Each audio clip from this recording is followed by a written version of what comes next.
Out of all of the non-Caitlin Clark games, this was by far a game where I felt the best about this team. The rhythm, I don't know, but A'ja Wilson is absolutely 100,000% the most important player on that team. And I'm out in the second half. We got a ticky-tack foul call on Aliyah Boston there.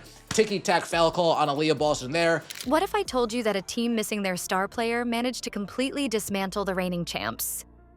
Stick around because Aliyah Boston and Kelsey Mitchell just pulled off something no one saw coming, dominating A'ja Wilson and the Las Vegas Aces without Caitlin Clark.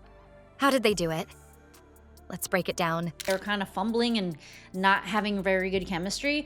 Kelsey Mitchell is turning into a great passer. There was no look passes she did. Aliyah Boston, 20 points, 7 rebounds, 4 personal fouls, and I can tell you right now, 2 of those personal fouls were just Kathy Engelberg. Before we move on, I'd like to ask you a small favor. If you appreciate this content, please take a second to like this video and subscribe to the channel. Over 98% of you watch the videos without subscribing. It costs you nothing, but it makes a huge difference to us. So, did you click the subscribe button? Great, thank you so much. Now, back to the video. Was so dominant, they had to foul her out. She didn't play in the entire third quarter, and because she was just like killing it in the interior. I can't remember too many moments where I was actually upset with the decision Natasha Howard made. The reigning champs didn't just lose, they got beat at their own game. And what makes this even crazier? The Indiana Fever did it without their star playmaker, Caitlin Clark. This was supposed to be a straightforward win for the Aces. They came in as defending champions, with A'ja Wilson leading a lineup loaded with talent.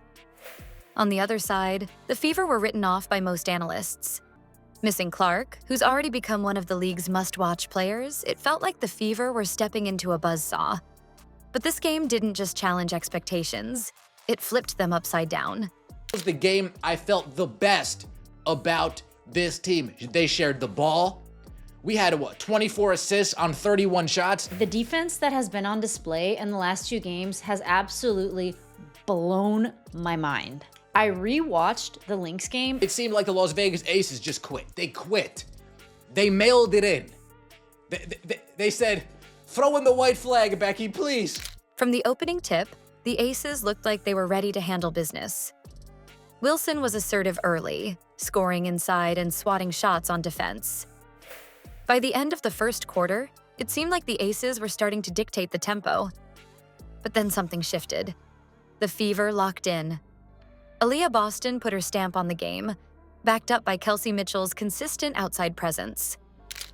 Boston battled Wilson in the post, using her strength and footwork to not just score, but create opportunities for her teammates. You could see the frustration start building for Las Vegas when their defensive rotations began breaking down. The play that really summed it all up?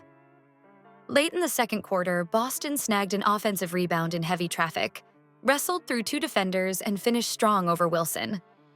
That was the kind of physicality that set the tone. Where I was like, you know what, Natasha Howard just isn't it. And you know what, I take all of it back because she is finding a rhythm. She is not dropping the ball. Throw in the white flag. Natasha Howard, 11 points, 10 rebounds. Another solid Natasha Howard game.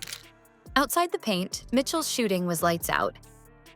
She drained a pair of back-to-back threes in the third quarter that not only widened the gap, but forced the Aces into desperate adjustments that didn't work. The Fever's defense deserves its own spotlight here. They hounded Wilson every possession, collapsing on her in the paint and forcing her into tough, contested looks. The Aces shot just under 40% for the game, a sharp drop from their average. And make no mistake, this wasn't luck. It was strategy, execution, and confidence. How did a team missing Clark pull off a miracle? By proving they didn't need one. This was Boston and Mitchell's show, and they delivered. Losing is one thing. Looking completely out of sync? That's a different story. The Las Vegas Aces didn't just drop a game to the Indiana Fever. They exposed concerns that could ripple through the rest of their season.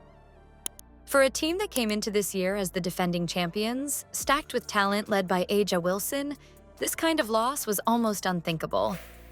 The Aces have built their reputation on dominance. High-scoring offense, smothering defense, and unmatched depth. But on this night, you could see cracks in the foundation.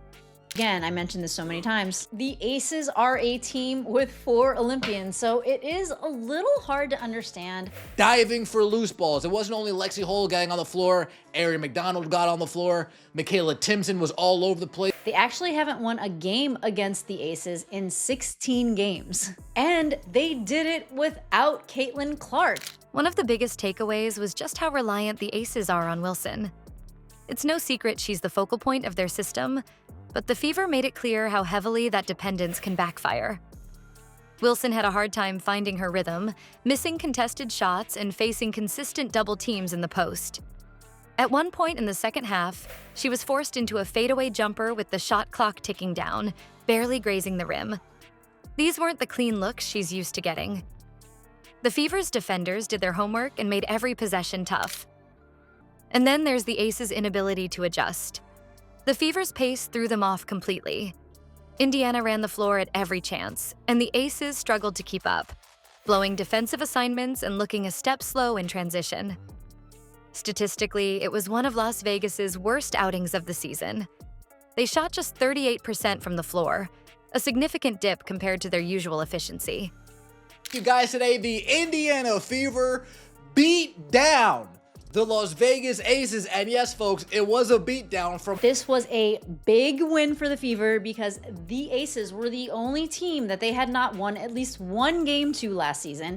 Turnovers were another killer, with the Aces coughing it up 15 times, often leading to easy buckets for the Fever.